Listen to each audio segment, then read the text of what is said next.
নবদ্বীপে ট্রাক বোঝাই বিপুল পরিমাণ গাঁজা উদ্ধার সহ গ্রেপ্তার হলো 7 জন। নবদ্বীপে গৌরাঙ্গ সেতু রোডের পুরনো টোল এলাকা থেকে বিপুল পরিমাণ গাঁজা উদ্ধার করে নবদ্বীপ থানার পুলিশ।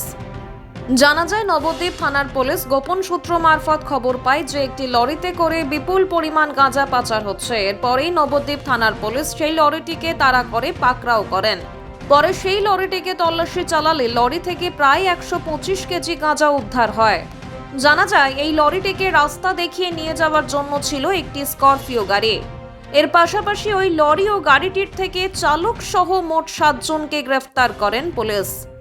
পুলিশের সূত্রে জানা যায়, গাড়িতে ধানের ভুসির সাথে এই গাঁজা উড়িষ্যা থেকে নদিয়ার নাজিরপুর নিয়ে যাওয়া হচ্ছিল।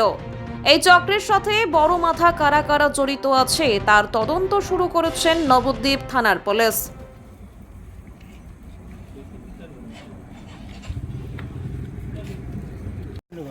কোথায় বাড়ি?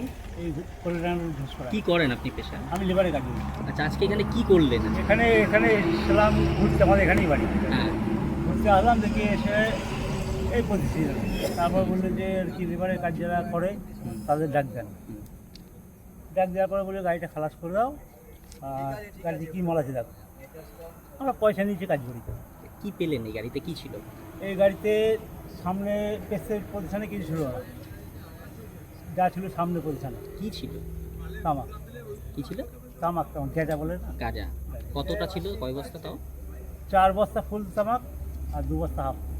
মানে গন্ধ কিরকম ছিল বলে? গন্ধ বিশাল গন্ধ। কি আমরা মনে- গাড়িতে উঠেছি, হ্যাঁ, গন্ধ ভালো। পুরো গাড়ি কি গাঁজাতে ভর্তি ছিল? পুরো গাড়ি কি গাঁজা? না না না, কি ছিল তাহলে গাঁজার সাথে? আর কি ছিল? ওটা কি তোমার কি ধানের তুষ ছিল। ধানের তুষের ভেতরের মধ্যে ধানের তুষ ছিল, লুকিয়ে রাখা ছিল নাকি? সামনে ছিল, হ্যাঁ, সামনে। কটা বস্তার মতো হবে মোটামুটি? 4টে ফুল বস্তা ছিল আর 2টো হাফ বস্তা ছিল। দেখলেন যখন নামালো পুলিশ? দেখেছি। হ্যাঁ, আমরা জানি। কি মাল, মানে কিরকম? শুকনো না কাঁচা মাল? শুকনো। শুকনো। এবারে বস্তার মধ্যে আছে, অত ধরতে পারিনি আমরা। যখন নামালেন হ্যাঁ, দাম কিরকম হবে? সেটা আমরা কি বলে আমরা ব্যবসা করি। মানে এগুলো গন্ধ কিরকম ছিল? মানে গ্যাস, খুবই বিশাল গ্যাস। খুবই গ্যাস ছিল।